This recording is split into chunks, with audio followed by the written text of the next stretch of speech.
We recently got a chance to play a few early chapters of Asobo Studios' A Plague Tale Innocence, a game that treads the fine line between beauty and brutality. While a lot of the gameplay fits snugly into the action-adventure category, what we played did leave us with a handful of questions as to what would unfold in the rest of the game. So, being submitted into the TBC pile we have are 4 questions we were left asking after playing the first 3 chapters of A Plague Tale Innocence.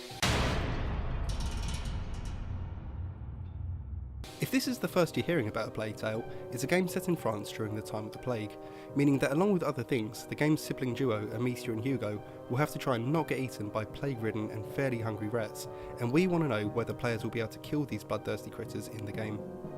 Based on what we played, the answer is a firm no at the moment.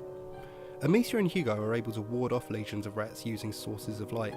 Grates of fire acted as little islands in twisting crypts, while Meteor is able to use her slingshot to knock down fire to craft safe passage through the darkness that's full of rats, or use temporary torches to sprint from one light source to another, in gameplay that was the closest thing we saw to puzzles in the early parts of the game.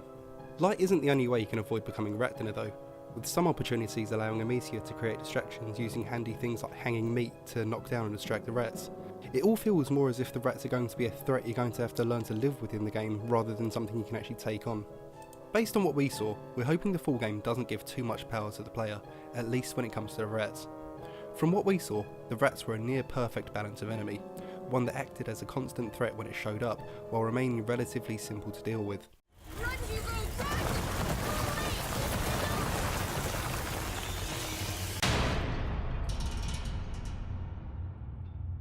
A pretty interesting inclusion we saw while playing the game was a boss fight. It wasn't anything spectacular or even all that challenging, but it was nonetheless a surprise to see. It did leave us wondering if boss fights would be a regular feature for the game though. From what we saw, it seems likely that a lot of the story will see Meteor and sick little Hugo bouncing from one town to another, having to negotiate the fairly unforgiving gaps in between, before arriving at the next stop only to get a fairly rude welcoming. If this is the case, then boss battles being a regular in the game seem pretty likely, though we just hope that the story is able to explain them being there with a fair amount of reason.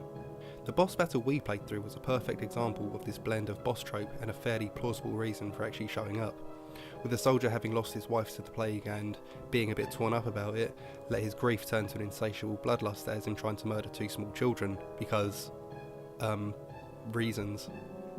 Hopefully the game won't rely too heavily on wrapping up every chapter with a boss fight, only because it's something that can be guilty of moving the focus away from the game's story or inserting an obstacle that just doesn't really need to be there.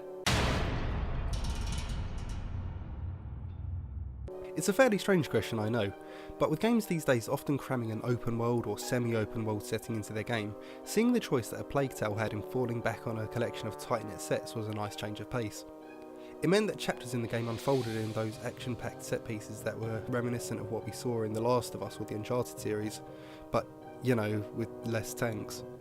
As far as we can tell, the game doesn't look as if it will move away from those small linear level designs, and it feels like if it were to introduce a hub area, be that a city or a chunk of wilderness similar to what we saw in Uncharted Lost Legacy, it would only serve to carve up the pacing of the story. There's a reason the game manages to draw comparisons to Naughty Dog's catalogue at times, and it rests with the game's confidence in its world.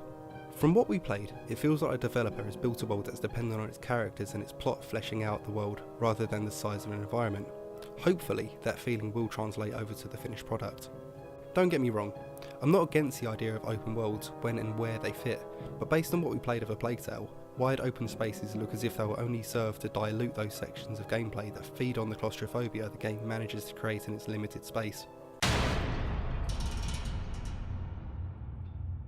Perhaps the most pressing question we have about the game is what kind of state little Meteor will be in by the end of it all. We only played the first 3 chapters of the game, but already there's enough going on to suggest that Meteor could, and hopefully will, be a very different character by the time the end credits roll on A Plague Tale. The world of A Plague Tale is a fairly brutal one. It's a place where soldiers and paranoid villagers actively hunt down and kill children if given the chance, and while Meteor can defend herself when the need arises, it's something that has a noticeable effect on her. Just want to leave. We'll leave, yes, and never come back. Please! I didn't want to. Amicia! Amicia! There's a brilliant moment in the game, after killing for the first time, where Meteor pleads for forgiveness at a church. A simple moment that works to demonstrate just how quickly these 2 children are having to acclimatise to this brutal world. It's a thread to the story that could be pulled in so many different directions. We could see Meteor go from innocent child to full-blown killer, while a focus on a crisis of faith would make for a plot that we don't really see in games either.